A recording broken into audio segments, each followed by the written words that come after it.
It's Sunday night. Let's party.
Welcome to another action-packed edition of David Lee Madison's The End of the Night.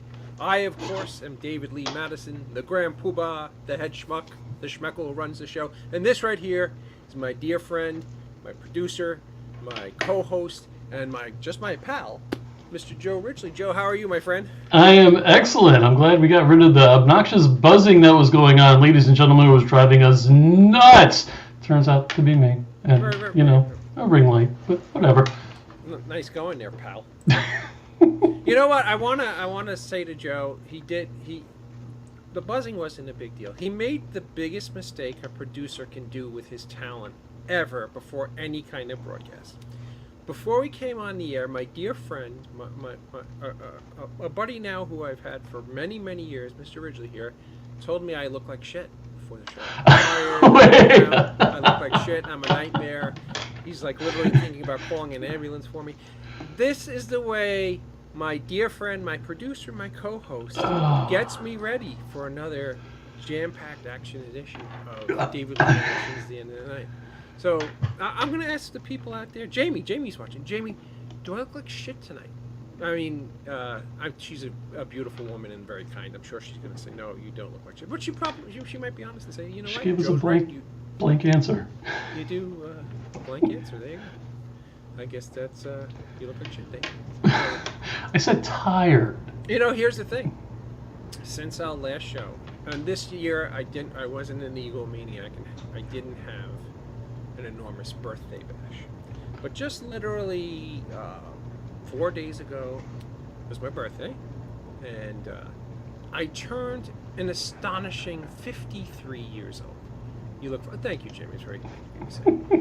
And checks in the mail, Jamie. Everything has been downhill since then. Ken, I hope you're well, my friend, and thank you for the happy belated birthday.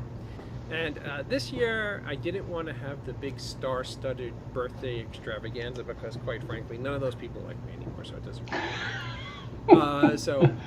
No, I think the problem is, and you said it the past couple of episodes, with the strike going on right now, all our guests are involved in some form or fashion, either the writer's strike or the actor's strike. So it's difficult to get guests right now. Yes.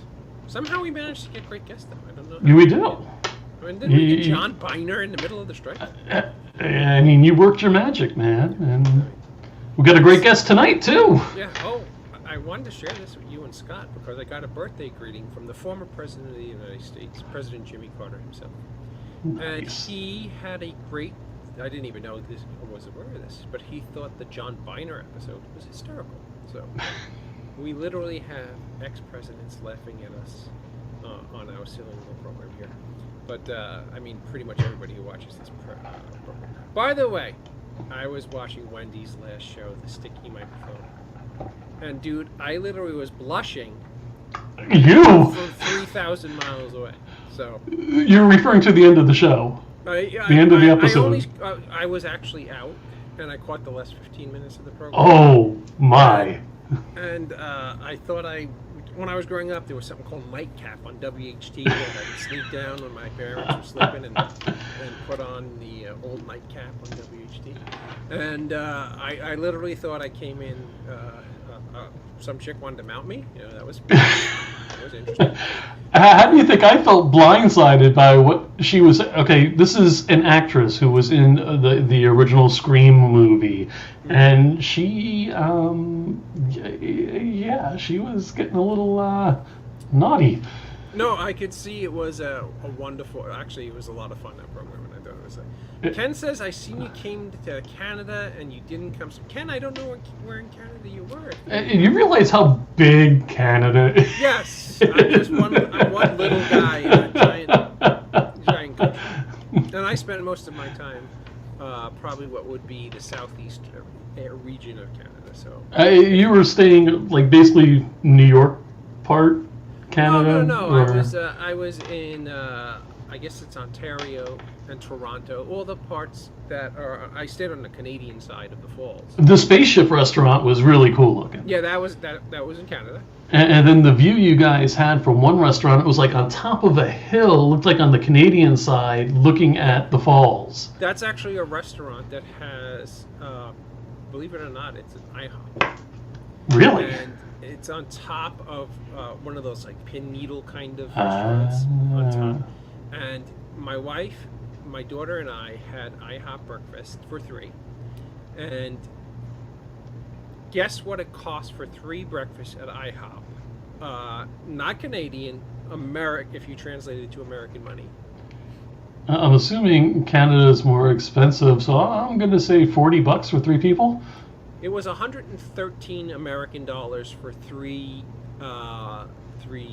like regular IHOP pancake dinners. IHOP? Yeah, at IHOP right there. Did you like some of it? Yeah, Ken, I went to one place that was I'm a big crepe guy. I love crepes. And I found a great crepe restaurant there. It was absolutely fantastic. And I actually can't wait to go back to Canada. It's just that the parts that we like the Niagara Falls region, is just so absurdly expensive. So it's the whole touristy trap thing, like going to Disney. Yeah, imagine Atlantic City, but with something nice to look at. Did you have poutine? That's the squeaky cheese. No, I don't think so. No, I thought for many. I think. Poutine. Yeah, that's the squeaky cheese. The curds, cheese curds. Is Montreal's much good. I'm glad because I'm not into the $113 IHOP scene anymore. That's insane. I would have said, "Are ya freaking kidding me?" And the truth of the matter is, I'm not even remotely joking. That was our bill, and it was like $146. Were the prices on the menu? Yeah, oh yeah. We knew going into it was going to be expensive because you get to sit. You're not really paying for the IHOP. You're paying for where you. The scenery, and yeah. But if you're going to charge somebody that kind of money, it shouldn't be IHOP pancakes. Yeah, you may need to go visit Wendy's show as well. You need to get mounted for that. Absolutely. One thing I wanted to talk about that blows my mind. I'm a huge fan of Star Trek Strange New Worlds. You're not a Trek guy at all, right? I am not, but I saw your post about like season 2, episode 7 or something. Well, this is right about 3 or 4 episodes ago they lost me. And why they lost me is because 3 or 4 episodes ago they had the ship's crew intermingle with their cartoon, one of their cartoon shows. They have a show called Lower Decks. That's a cartoon. So they had their, Captain Pike and Mr. Spock and Uhura, which is this show's based upon the Enterprise before Captain Kirk took it over. Deal with cartoon characters, and you pretty much lost me there. But the last episode was and I'm not joking, was an all-out musical. And they literally have, Joe, you have to watch the last episode just because the Klingons do a musical bit. Oh, and when do they do jazz hands and everything? No, they do like a Backstreet Boys thing. Oh.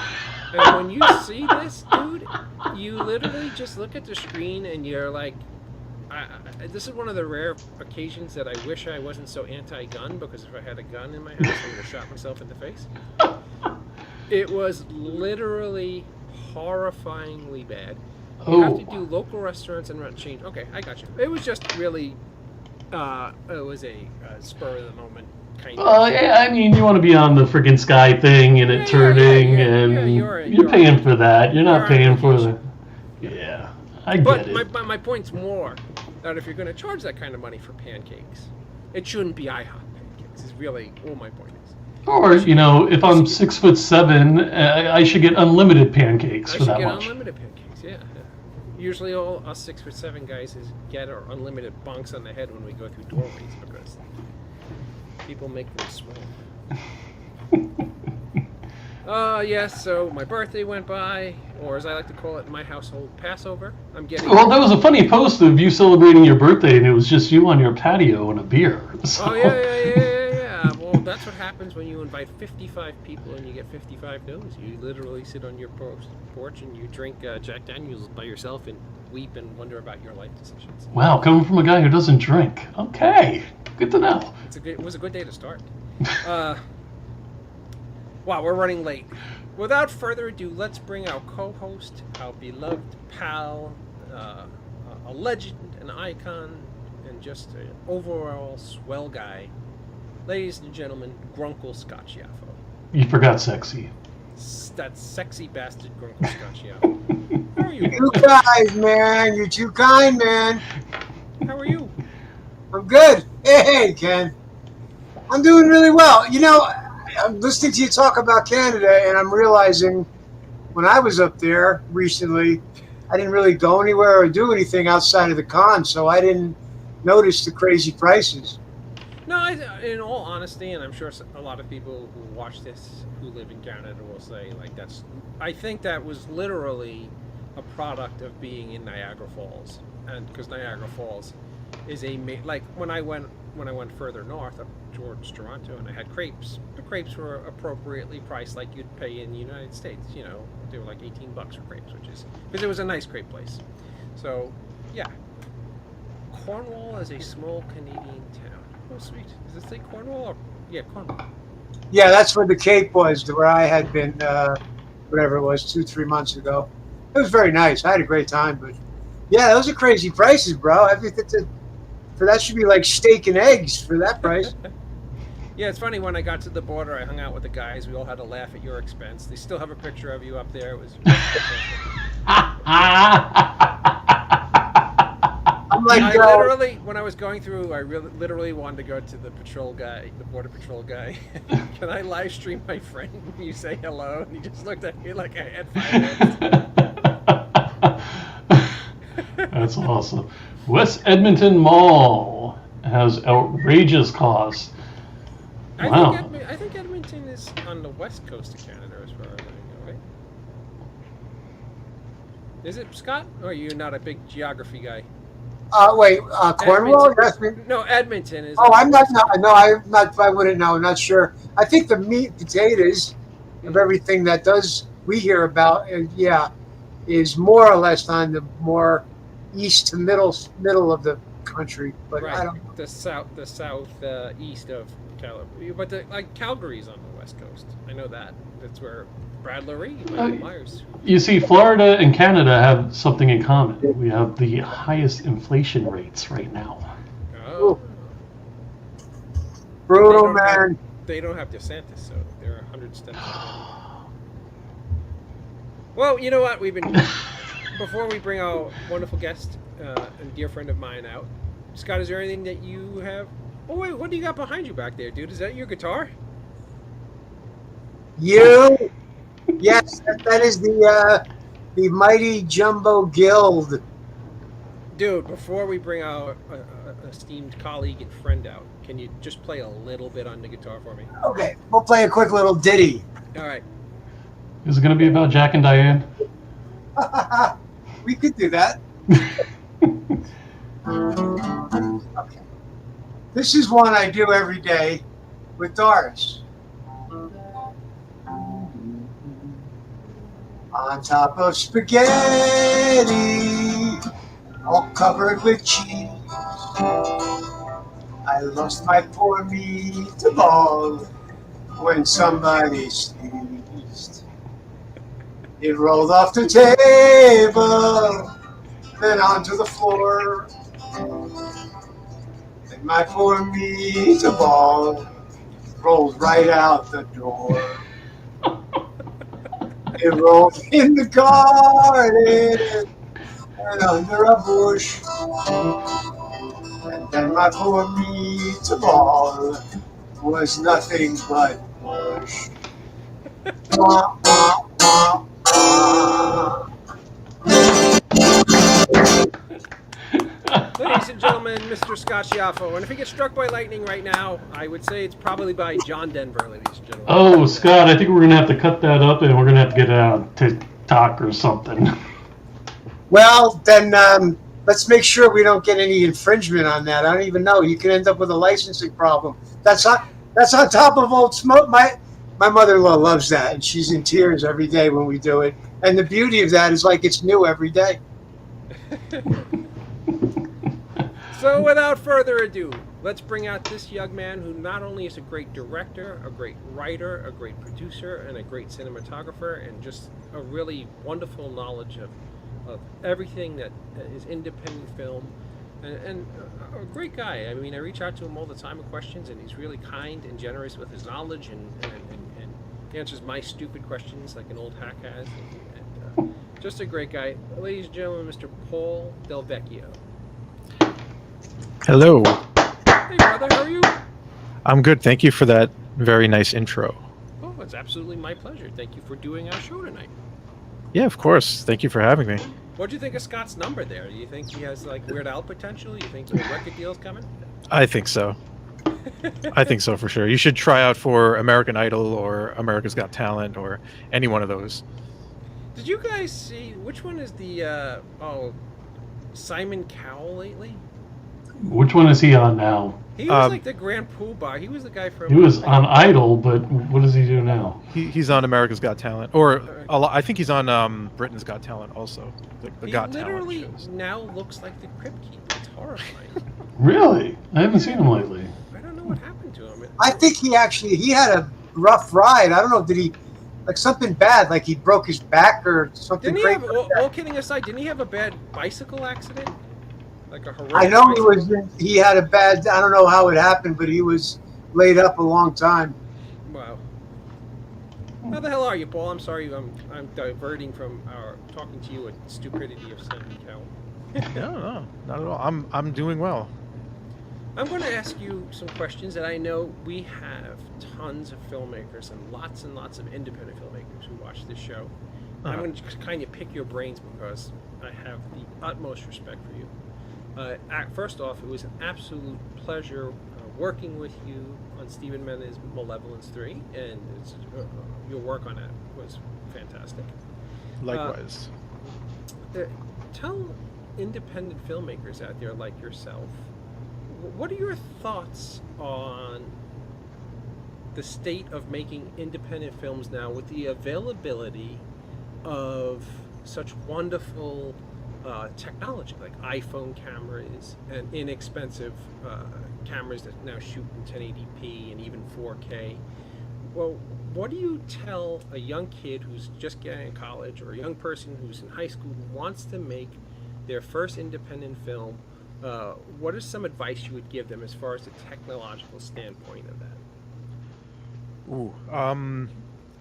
Well, that is it's a good question because a lot of people feel like they can't make their film if they don't have the right camera or the right equipment.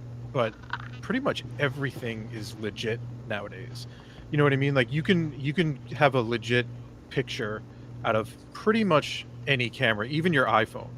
I mean, I shot some things on my iPhone in cinematic mode that, I was just playing around and I looked at it and I was like, holy crap.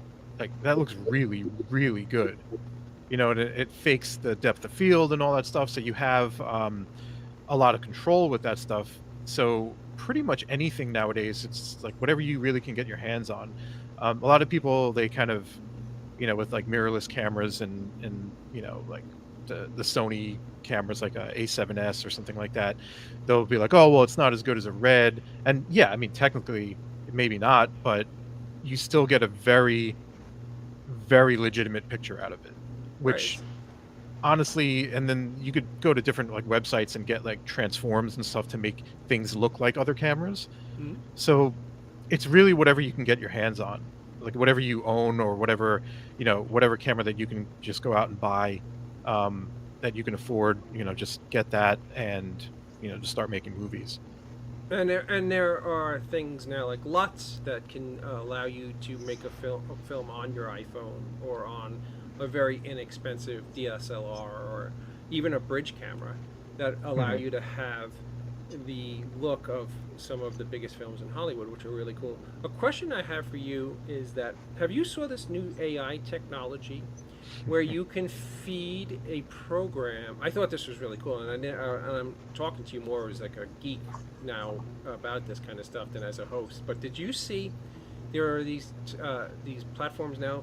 Like, I always thought The Lost Boys had one of the greatest looks in film history. It popped more than any other film in the 80s. It literally looked almost like a shiny red fire truck. It had like a candy cane look to it, for lack of a better term.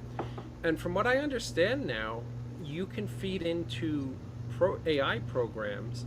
Like, I could put 10 minutes of The Lost Boys in, and the program understands the color science behind that film, and then will create a LUT for me to put over my film to make the film look identical to a film that you adored growing up. Do you know much about this technology, and what do you think of it? I've seen very little of those things. I know that they do exist, and they have AI tools that like kind of mimic other films and can color correct your footage and things like that. I haven't really looked into it too much, just because last time I didn't feel like it was 100% there yet. But there are so many different AI tools that are coming out for filmmaking that it's kind of hard to keep up, because AI especially is progressing so quickly. But I mean, if you're a filmmaker and you're looking for tools that can give you a specific look, I mean, something like that is just it's amazing that you can just plug in your footage and have something that comes back that's kind of close to any film that you want, basically. So I mean, I think it's cool. I know there are going to be a lot of people who are like, oh well, you're not really, if something's doing it for you, are you really talented or whatever? Right. But I don't really see AI as something that we should use in place of skills and developing developing your craft. I think it's more of an assist. So yeah, whatever AI tools that are out there, we should use to our advantage to make things easier on ourselves, to maybe make a turnaround quicker. But yeah, I mean, I don't have anything against any of that stuff. I think it's good because it's always going to be an assist. It's going to make things easier, and it's going to allow you to, and I've been saying this from the beginning when I started learning stuff like After Effects and things like that, that it'll allow you to tell stories that you wouldn't normally be able to tell. And that's creative freedom right there. No, I couldn't agree with you more. And just to give you an idea of, I'm totally against AI. Like, if they want to make a film and they think, you know what, it would be great if we recreated Bing Crosby and put him in this film. I think that kind of sucks, because the talent is not alive or can grant permission for that type of thing. But a perfect example, me and Scott shot some scenes for my next film, Full Moon Fever, in a park in New Jersey. And sadly, when we shot it, we didn't really realize we were relatively close to an airport. I guess it was Newark, right, Scott? Well, Newark is probably Teterboro is a lot closer than Newark, but the bottom line is there's a lot of planes in the area. Right, there was a lot of planes in the air, Paul. And when I went back to edit it, like, we had one shots, and when we were talking at different times, there was planes that were really loud over me or Scott at different times, and it was really horrific. It almost made the footage unusable because the sound was really just that bad. But I ran the audio file through AI technology, and it totally rebuilt me and Scott's voices. And it is literally crystal clear, to the point where it's like, what did they have, like a $5,000 mic, a boom mic when they shot this? Because it's like, it's beautiful. And I don't look at that as really cheating, because the two artists did the scene and the AI is trying to fix. It's like having another tool in the tool belt. But I mean, I guess if we had a bigger budget, we had a bigger team, we could have, had a sound guy do it properly. But when you're doing a run and gun indie movie, tools like that really help. But I totally understand what you're saying, in that when you're doing a film, you're an artist, and you being a cinematographer, I watch all of your reels when you put them out. I watch all of your special effects reels that you put out, and I see you're building a wonderful craft. You're like an artist, and it takes time to develop that skill. And I understand AI is kind of like a Weasley way out, but sometimes AI helps when there's just nothing you can do, is kind of the way I look at it, if that's a fair assessment. For sure, yeah. I mean, the fact that you can plug in an audio file and remove the plane sounds and have crystal clear audio. I mean, even if you had the most expensive mic that's out there, you're still not going to be able to, isolate. If you have a plane going by, there's no way you're going to be able to isolate that. In fact, on just to give you an idea, like on Lord of the Rings, I don't know if you heard this story, but they had their studios were basically in the flight path of the airport there. So I think it was something like 80 to 90% of the audio that they shot in their studio, they actually had to redo in ADR. So, which, another thing too with that is that sometimes you just don't get the same performance, because, when you're on set and you're performing it, you're just more likely to give a better performance than going into an ADR session and being in a studio and trying to, perform it and like match the lip sync and all that stuff. And, so I think AI is good for something like that, because then, obviously you most likely will get a better performance. But yeah, I mean, it's weird to see some of the tools, because aside from audio, they have other things too, where it's compositing like robots and stuff into shots, and you just upload it, you pick a character, and it kind of tracks the person's movements and everything, and it composites a CG character into your footage for you. So there's like a lot of different tools that are out there, and it's hard to like say like, well, what's cheating and what's not, because I mean, I guess some people would say like using After Effects is cheating, or using some of the new technology. Let's say like 10 years ago, some people before that would say, oh, well, that's cheating because we had to do that by hand back in the day. But it is tough, because there are certain things with AI that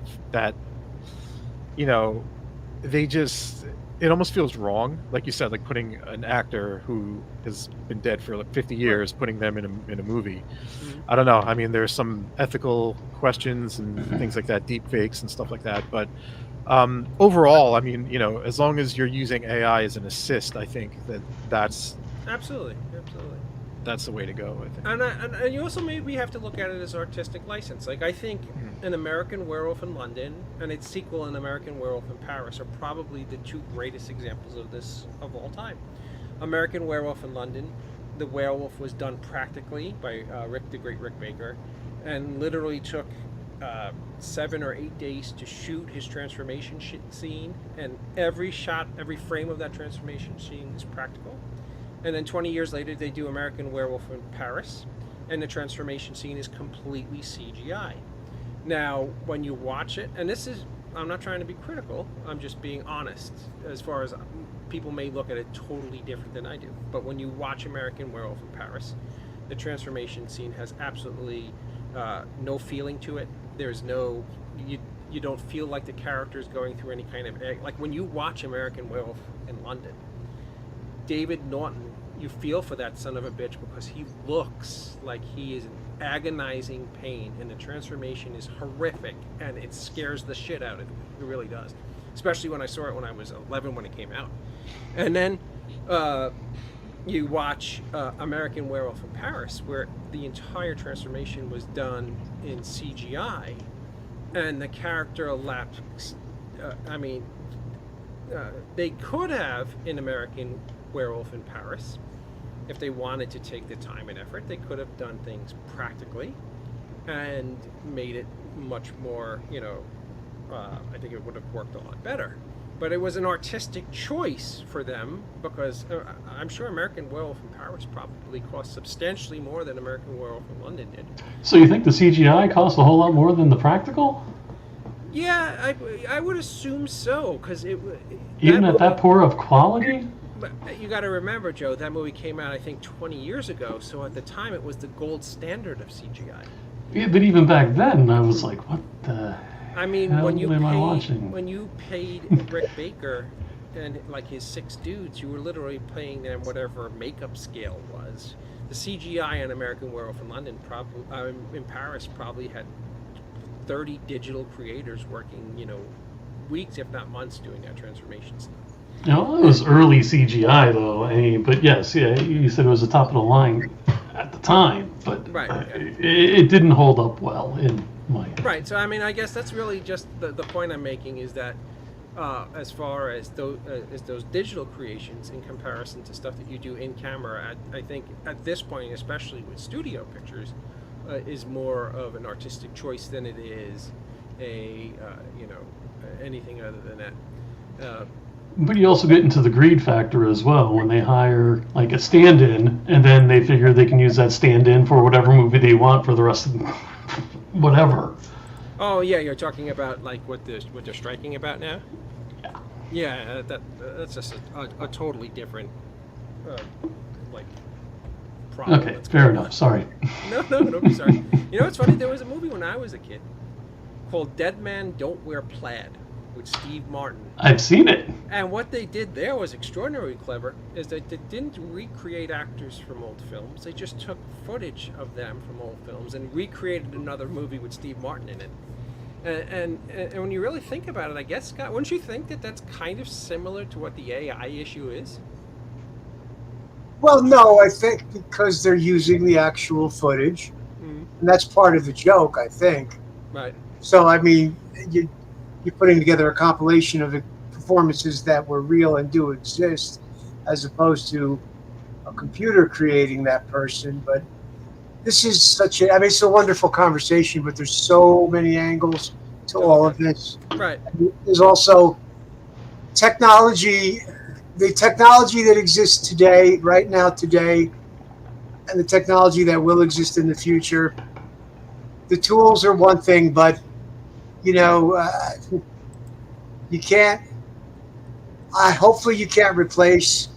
Because I was listening when you were talking about the shooting and the look of a film.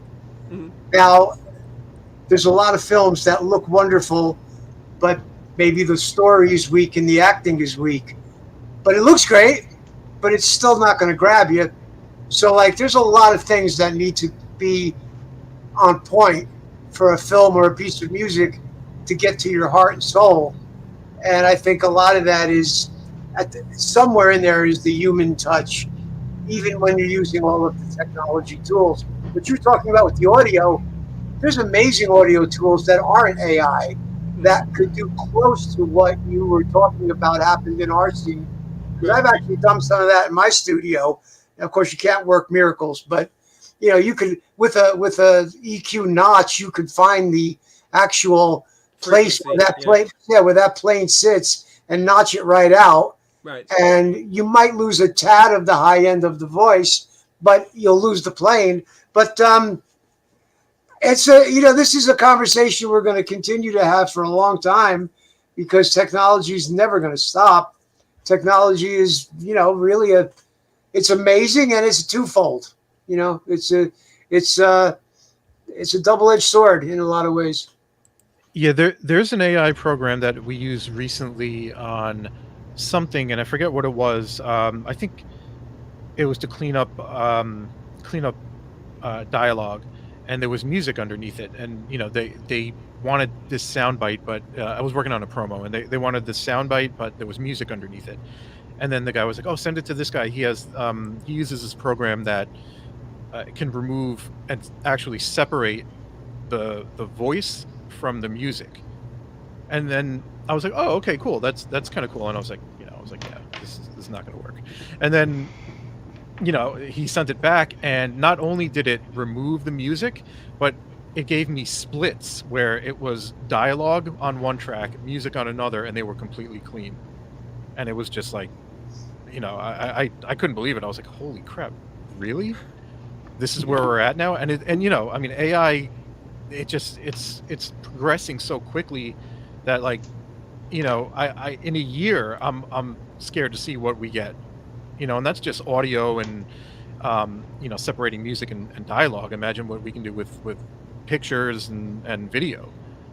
It's actually quite horrifying, Paul, because this has happened in the film community so quickly. Mm-hmm. Like, if we were talking about this kind of shit a year ago, you were looking at me like, dude, what? It took out all the background noise and every possible problem and made your sound crystal clear. You're like, that shit just wasn't around.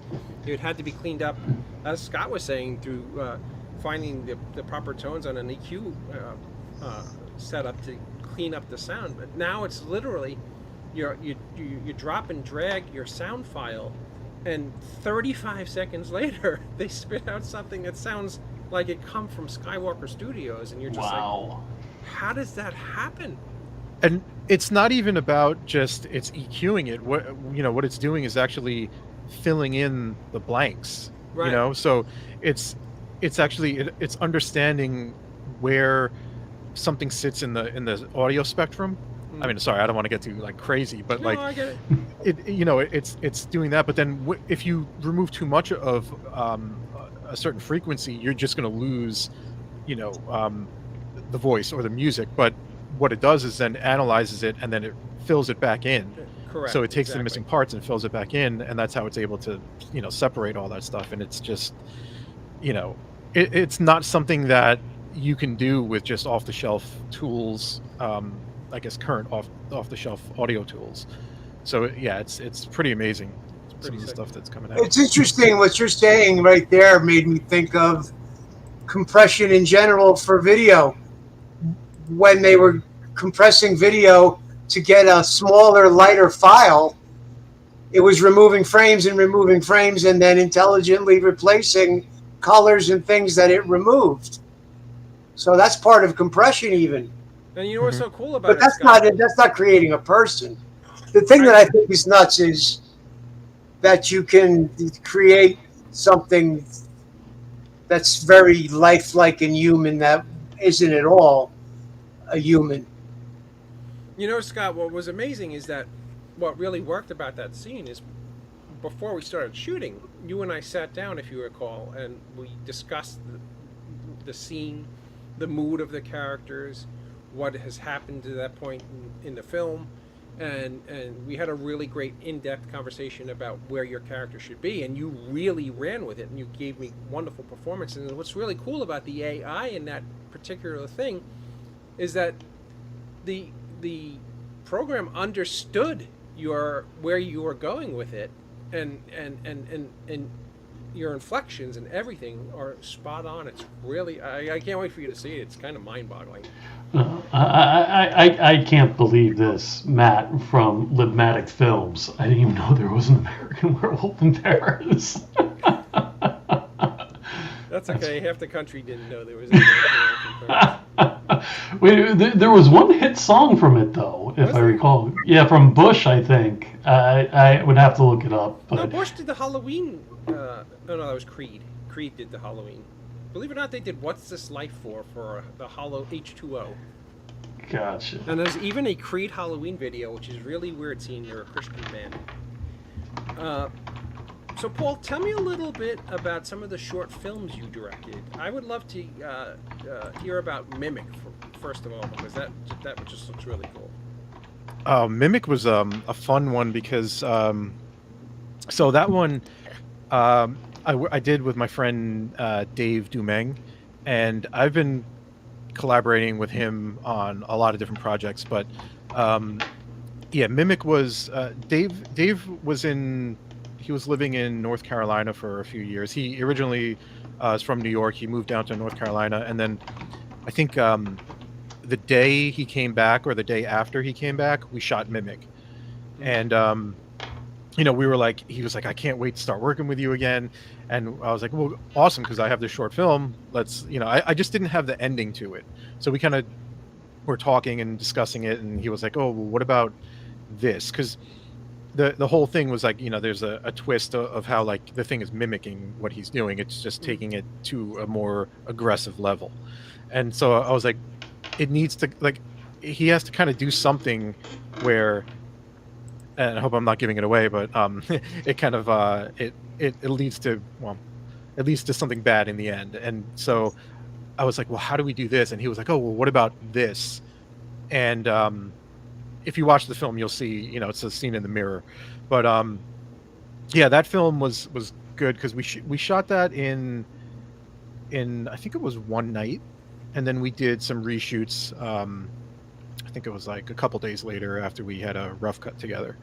But yeah, I mean, that was fun because that was just a film that we wanted to get done pretty quickly, and that we just wanted to kind of start collaborating on more projects again, since Dave moved back to New York. And yeah, I mean, it was one of those like films that came together very quickly, and we just kind of were like, yeah, let's just shoot it, screw it, Sweet. And what about In the Darkness? That looks really cool too. In the Darkness, yeah, like In the Darkness was it was a film that, so my friend Elke is she's a director and producer, filmmaker. She writes as well, and we collaborate a lot. And I actually met Steve through her. So we wanted to kind of pick up our pace as far as like how many films that we're putting out there, how many short films we're putting out there, just to kind of stay active, because it's real easy to kind of make a feature film or make one film and then just kind of ride off of that, and not do anything for a year or something. So we were like, no, we gotta keep on cranking them out. So that was a product of that. We just kind of discussed ideas. She had one, I had one. That was one of those films, and we just jumped right into that. And she had the location for it, and so we were like, all right, awesome. So let's just go ahead and shoot this thing. Sweet. And before, I want to talk to you about Stephen Mena in a moment. Hi, Wendy. I'm gonna let the cat out of the bag because you just put Wendy on the screen. The incredibly talented and beautiful Wendy Zier. And I, just in the last week, worked on a project together with more to come. So nice. We'll let you guys know what's going on with that. So hi, Wendy. Thank you, by the way. You did an extraordinary job. More than happy and super proud of the work that you did. So thank you. So you and I think it was probably now 5 or 6 years ago already, got to work on the brilliant director Stephen Mena's third film of the trilogy. I think the first film was Malevolence. The second film was Bereavement, I think. Malevolence, Bereavement. And the third film that you and I got to work on was Malevolence 3 Killer, which was just an extraordinarily fun film to work on. Stephen's a great director. He's actually been on the show. Great movie. Had Adrienne Barbeau, and it was just a fun movie. How did you and Stephen get connected, and how did you get to work on Malevolence 3? That's actually funny. So I saw Malevolence when I was, I don't know, when I was just getting into filmmaking. I was in my 20s, and I saw that movie. I saw it got a bunch of good reviews, and I was like, okay, this guy. I also found out Steve was from Long Island, so I was like, holy crap, this is this is cool. So I went to Blockbuster at the time, yeah, and I got a copy of Malevolence, and I remember watching it, and I was like, holy crap, I can't believe, like, this guy's from Long Island, and he made this film, and it's awesome, and it got all these great reviews. And I remember watching the special features, and he was like, oh, once like Anchor Bay picked it up and all that stuff. And I remember thinking when he said that, I was like, man, this guy, he made it. And he's awesome, and I want to be like this guy. Because you get that he's from Long Island, so I'm from Long Island, and I was like, well, that's so you kind of like have that connection, and then you can it's just I don't know, one of those things where you're like you kind of look up to that guy now, right? Because there's that connection. And but so what must be awesome for you, if I can interject for a quick second, is that yeah, Steven himself has an enormous amount of respect for you, and I've spoken with him about you on many occasions, and he thinks you are extraordinarily talented. So that must be cool. Now that not only did you reach out to somebody that you were a fan of, but now you're literally a peer, a working peer, and he thinks you're really the bee's knees. Yeah, I mean, that's it. It's definitely a weird thing because when he asked me to work on Malevolence, uh, it it was weird because I saw the first one and I was like, oh my god, this guy is awesome. I want to be like this guy. And then I get to work on the third film. It's like, holy crap, So that was definitely it's sort of like a full circle moment because when I saw Malevolence, I was pretty much just starting out in filmmaking, and I was looking up to people like Robert Rodriguez because he does a lot of stuff himself, and then Steve because he had the Long Island connection and Halloween, and I'm a big fan of the Halloween movies, and Malevolence is you can feel that influence there, Absolutely, among other films. Yeah, so it was pretty crazy when he asked me to work on it, and I met him through my friend Elke, who when I found out that she knew him, I was like, holy crap, like that's really cool. And then I think he was looking for some help, because I think he had shelved Malevolence for a little bit, and then he was looking to kind of reshoot some things, and right. I think what happened is that his lead actor passed away, is from what I understand. Yeah. And in his great wisdom, he thought, hey, let's call Dave Madison to take that role over. So went downhill from there apparently. Is that how you got involved? Yeah, the FBI agent who I ultimately play is played by another. Where we both play the detective's right hand guy, and the actor who plays it in the first half of the movie sadly passed away in real life. And when he started doing the reshoots, I took over the part of that FBI guy. From what I understand, I could be wrong. And poor you show up to direct a movie, to work on a movie with Stephen Menner, and a schmuck like me is there, so I apologize. No, I mean that experience was amazing because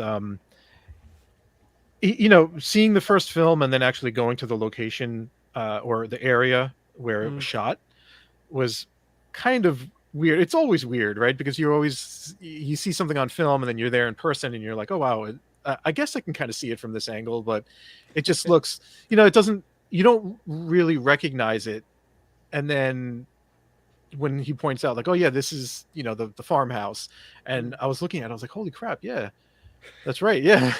So it was a very surreal thing just being in Pennsylvania and seeing all the different locations and seeing the way the story progressed and everything. I mean, it was an awesome experience. And, you guys are awesome to work with too. So like I've worked on some other films where, oof, man, like some of the people that you work with, it just becomes a nightmare. Like you're supposed to be having fun making a film, right? And what's funny? We were shooting. I think you were there that night. We were shooting in Pennsylvania, and they had all the cop cars and ambulances outside of those two houses. And we literally shot to 4:15 in the morning, and I was like 3 hours away from my house. I don't know if you remember this that night. Oh wow! And my scene where I come out and I go, "It's a slaughterhouse in there." We shot at like 3:45 in the morning, and we started. I think it was daytime, so it was probably about 4:00 in the afternoon, and because it was such a lighthearted, fun set, and everybody was he had real police officers and real EMTs there playing police officers and EMTs. and it was just so lighthearted and cool that the time went by. I mean, I came home that morning. My wife looked at me like I had an affair because I was coming home after like 8 o'clock in the morning. I was like, "No, honey, I didn't sleep with Mena. We just shot a movie," and I totally understand. I mean, that's the sign of a good filmmaker when they make the process of film seem more like a party than it does a job, because it's supposed to be art, really, not supposed to be business. And being on a film set and being under a tight schedule like that, it's always stressful, right? Mm-hmm. And then if you have on top of that just like bad personalities and things like that, I mean, it just makes it so hard. It takes the joy out of what you're doing, and I really don't think that that's the way to make a movie. No, absolutely not. And that's a great piece of information to give young indie filmmakers out there, is when you get your project together, make sure that you have a team of people who are all striving for the same end result, the end goal of making something that you all can be proud of, and not somebody who's there to kind of try to overtake the ship, if that makes any kind of sense. Just don't be an asshole. Can I say that? Yes, that's key. Don't be an asshole. I mean, that's like just the number one rule, It's like I've seen it so many times where people are just so difficult, and I'm like, do you realize that you are basically telling other people not to hire you because you're just being so difficult that no one's going to want to work with you? So it's just, I don't know. I'm so glad that wasn't what it was, because a lot of times you meet your idols and you have a bad experience. That's happened to me before. But on this set, it was just, everyone was just, really cool. It was an easy shoot.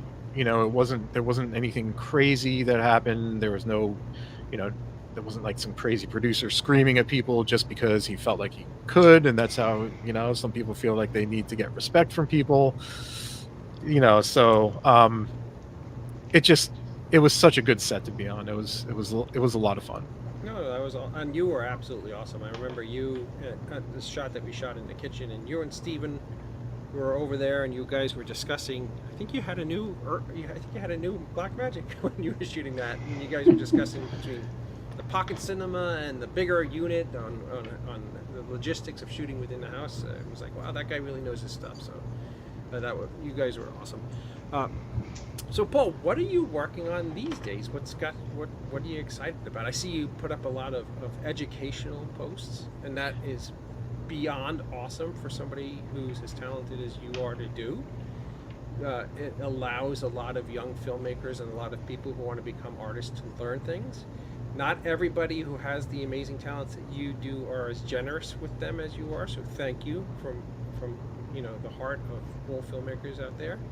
So, what's cooking your muffin these days? What are you up to? Well, I'm always trying to learn, new visual effects things, and lately I've been getting into a lot of like destruction and 3D stuff, because when I learned After Effects, I felt like, I mentioned it before, but I felt like it allowed me to tell stories that I wouldn't normally be able to tell if I didn't know that side of visual effects. And now that I can do 3D and, or at least I'm learning, a bunch of 3D, I can tell even more stories. So it just kind of opens you up creatively, because if you're like, oh, I need a giant monster, in the tree line, you don't go, oh, I can't do that, so I'll just have to go with a different idea. You can go, I can do that, and I can put a giant monster right there, and now I can tell this story that I wouldn't normally be able to tell. So visual effects, to me, what gets me excited about it is just the freedom it allows you. So that's kind of what I'm working on right now. But I'm also I have like 2 or 3 short films that I've written. I have one that's pretty much ready to go. So I'm gonna start working on that soon. I kind of want to do one more before that, just to kind of get back into the swing of things, because I haven't made a short film in a little bit. So I kind of want to just do something that's a little bit easier than what I have planned, and then jump into the next one. So yeah, it's always just a learning process, and always trying to continue educating myself on technology and things like that. So yeah. If you want to work on the opening credit sequence to a visually interesting werewolf film, I would love to have you work on it. Yeah, definitely. Let's talk offline. Yeah, that'll be awesome. Hey Dave, I saw kind of a fun question on social media the past couple of days, and I'm going to ask all three, but you got three of you guys, but you have a minute or less to answer. All right. What is the most amount of hours consecutively that you've spent on set? Paul, you go first. Oh God. Probably 20. Wow. I would say, yeah. I think the most I ever did was 14. Yeah, it's somewhere in there. So it's 16, 18. I mean, Joe. I remember those actors. They'll let the cast go if you're really not needed. So people who are on the tech side, they're there until everything's done. Joe, here's the truest answer to that question is really the size and the scope of the crew. It seems the bigger crew you have, the much longer it takes as far as setups, lighting, and everything they do to get your shot set up. If you work with a smaller, tighter crew, those days are a lot shorter. But as a director, you're saying that 14 hours is basically what your limit was? It wasn't what my limit was. It was just there becomes a point in the day where you're, as the head honcho, the director, you look at your crew, you look at your cast, and you're like, these poor bastards need to go home and get some sleep, because you're not going to get out of them what you need to get out of them just because of sheer exhaustion. And sometimes, even though you're like, when I shot Mr. Hush, every single actor in that movie, Brad Laree, Jessica Cameron, Steve Dash, Stephen Jeffries, with the exception of Brian, who just is in a Stinger, were all came from Hollywood, and I had to have them for literally a certain amount of time. And you run into these like, okay, I got Stephen Jeffries for 6 days. We need to shoot all this footage, but it's it's day 5, and you've had 5 consecutive 12 to 14 hour days, and Stephen literally is like on the floor trying to fall asleep because the days are so long. You say to yourself, listen, either we're not going to get everything we need from him, or we're going to push him to a limit where you're not going to get the performance that you want. So you make that choice as a filmmaker, and I always choose on the side of performance over the side of bulk, if that makes any kind of sense. So I was like, let's let this poor bastard get back to his hotel and maybe get 6 to 8 hours of sleep so that we can start this over tomorrow and they'll be refreshed. And you got to understand, like, the guys who are working the camera equipment. When I shot Mr. Hush, the Red One, at the time when it was all tricked out with all the things, was like a 75-pound camera. Wow. And we had guys who were putting it on shoulder harnesses, and we had guys that had to lug this thing around from setups. And when you have a camera that big, the tripod itself usually weighs about 100 pounds, because you have to have a very sturdy tripod to put a camera of that size on it. And you got to take into consideration all of those folks who are working the strenuous parts of the setups too. I understand why the days get long, but sometimes if you make them too long, you don't get exactly what you should, if that makes any sense. Oh no, that's excellent advice for indie filmmakers as well. I mean, don't burn out everybody. Yeah, I mean, it seems to be like, after talking to Paul and Scott and myself, it seems like almost every set literally pushes people to their limits, but I'm not sure that's the best solution. Thank you. Would you say that's fair, Scott? Yeah, and it's funny, you're saying earlier, like, you don't want to take the fun out of it per se, that's not that I disagree with that, but I think it takes whatever it takes to get the damn thing done. And, right. If you're going to have some days that are miserable, but if the finished film blows your mind, Yeah, no. I suspect when we were shooting the deplorable scene in the mountains of Child State Park in the waterfalls on a 90-degree day, you were not all too happy of wandering up the countryside. I get it. It's Well, just a I'm not matter. an outdoors guy, but that actually, I mean, I'm thinking that all I remember was it was fun, and you let me use my butterfly knife Butterfly as a knife. club Yes, because I'm yes, pretty good with that.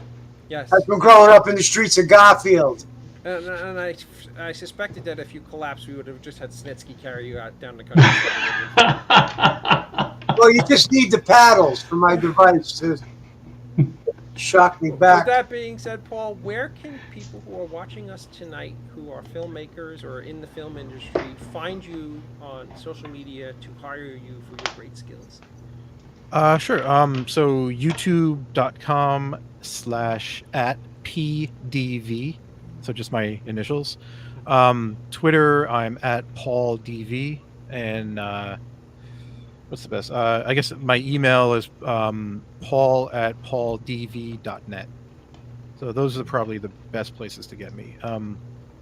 Yeah, of course, there's other social media like Instagram and Facebook and things like that. But you know, you find one, you'll find the other ones. And everybody who's watching tonight, I know Jay Horton watches this show. I know there's a lot of filmmakers. You'd be shocked at the people who watch the show. Who I can not support hiring Paul enough. He's absolutely awesome to work with. He's smarter than he should be. In fact, the first person I reached out to, I just bought a new cinema camera, and the first person I reached out to was Paul. And he probably could tell from my text that I was literally having like a nervous breakdown. And he was like, "You just got to do this." And he had a very calming and normal and wonderful voice to my madness. It's so funny, Paul, because the white balance on that particular camera that I just got was so different than the cameras I worked at in the past. Everything I shot when I went out to test shoot it looked extraordinarily white and pale, and I was like, "Oh my god, I bought a terrible camera." And then I read up a little bit more and understood how to adjust its white balances and everything. What you have to teach me when you get a chance is about how you get LUTs on those CFast cards. That's a pretty cool idea. Yeah, the firmware that you showed me just from the screenshot looks like it's a little bit. It's one of the older ones, Right. so I don't know. And that camera also, I'm not sure exactly, where it lands as far as like what version of firmware it supports. Mm-hmm. But yeah, we can talk offline and we'll figure that out. But yeah, there's been a lot of changes. So and I mean, as with everything, it's everything just progresses so quickly, so I know it's crazy. Well, ladies and gentlemen, Mr. Paul Del Vecchio, thank you, Paul, so much for joining us tonight. Thank you for having me. Absolute honor and privilege to have you on the show, and I can't wait to work with you again someday. Yes, sir. Okay. Good night. Thank you. So, Dave, I have a picture of that camera. Am I allowed to pull that on screen or no? Sure, go ahead. Okay. This thing is a beast. Yes, it actually weighs about. You see that on the the thing that holds the footage is this silver. Is that a hard drive? Back. Yeah, that's a hard drive on the back. It's a 1 terabyte hard drive on the back. Then that giant. That's a battery. Weighs like 15 pounds is the battery. Okay. And then the rest of it is the camera body. And where you see that Sam's Club box in front of it, those cables in front of it, is where the lens would shoot out. It's an EF mount where you would attach Canon lenses. Holy cow. The slots on the side there that you see it's a storage that I've never used before. I'm not familiar with something called CFast cards, which are like SD cards on steroids. And they're extraordinarily expensive. They're like $700 to $800 for 128 gigs. And and when you're shooting in super high definitions, 128 gigs is literally like 12 to 14 minutes of footage when you're shooting in raw formats. So it's a monster. But where do you mount the light? I'm sorry? Where do you mount the light? Well, you see on top there are 4 shoe plates, those 4 screws on top.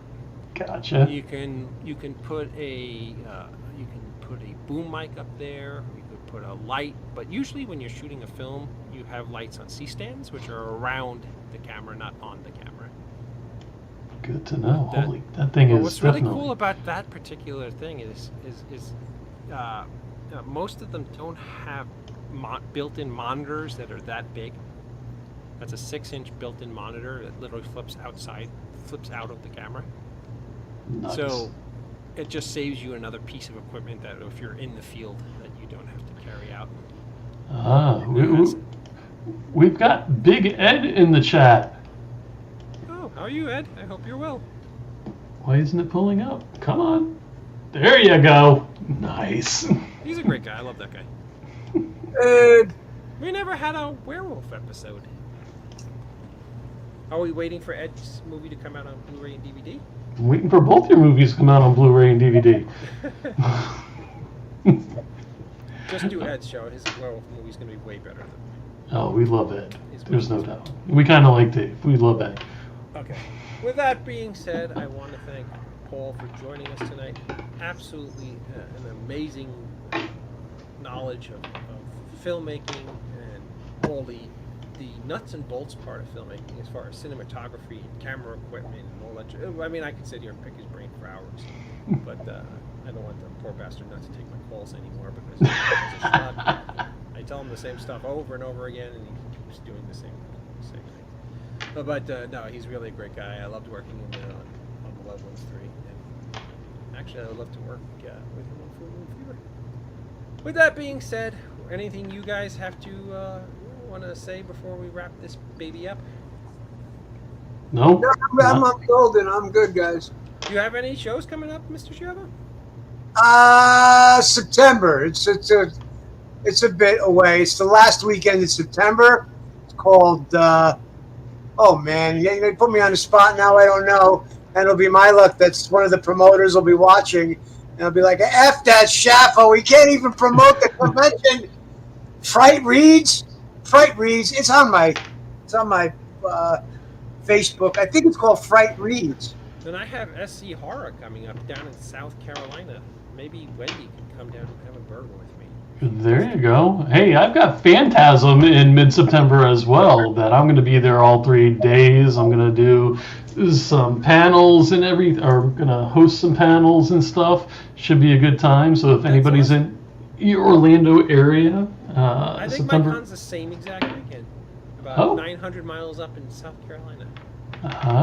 And the only thing that sucks about my show is Tiffany Shep is going to be there. Oh man, really? Yeah. And you agreed to go to the same place? It's all downhill from here. Oh, Is she gonna have Big Head Daves to sign? Imagine how well that would do. Everywhere she goes, she has Big Head Daves. It's Great news also, we've got JW and Rich coming back tomorrow night after a month. Generation Movies on the Indie Escape Network. They're going to be reviewing Indiana Jones and the Kingdom of the Crystal Skulls. If you guys know, they were down for a month. They were intending on doing all the Indiana Jones movies before the new one came out. Unfortunately, it didn't happen, so we're redoing that now. What's the odds of JW talking about Indiana Jones? And also, before we leave, ladies and gentlemen, if this is your first time tuning in, even if it's not, go to David Lee Madison's The End of the Night on Facebook. Hit that like and subscribe button. Also, go to the Indie Escape Network. Hit all our socials. We got the Facebook, Twitter, YouTube, TikTok. Yeah, kids love. You know. So that's all I got. Close it out, sir. With that being said, thank you again to Paul Vecchio for joining us tonight. Thank you, Grunkle Scott, for being a brother and a dear friend. Thank you, Joe, for being Joe, I guess. Whatever that is. I love you, Joe. I'm just teasing you. Thank you for putting your ring light out. That was the best part of the night. Well, no, wait a minute. Is it? Whoa! Do you hear the buzzing? Yes, it literally blew my earphones out. It's very dramatic. Wow. Okay. You know what? It goes to show you what a great, brilliant filmmaking mind I am, because I said to you, like Columbo, did you get a new light? And no, it's only 3 years old, but... You had it on before? You plugged it in a different outlet, maybe. It's the grounding. You've had that light on for this show before, honestly? Yes, honestly. Yes. And I've done away with, or I didn't have, Alexa, turn strip lights off. Okay. Okay, that doesn't really make a, you don't really barely see those. Okay. Fair enough. And then I Live just and heard learn. your camera make a little like zoom noise. Beep, beep, beep, beep, beep. Okay, on that note. With that being said, thank you everybody for watching this train wreck of a show. We'll be back probably next week. Who the hell knows what the hell we're ever doing. But we'll be back shortly. Thank you again, Paul, for being a part of the show. Thank you everybody for watching. And remember, no man is a failure who has friends. Good night, everybody.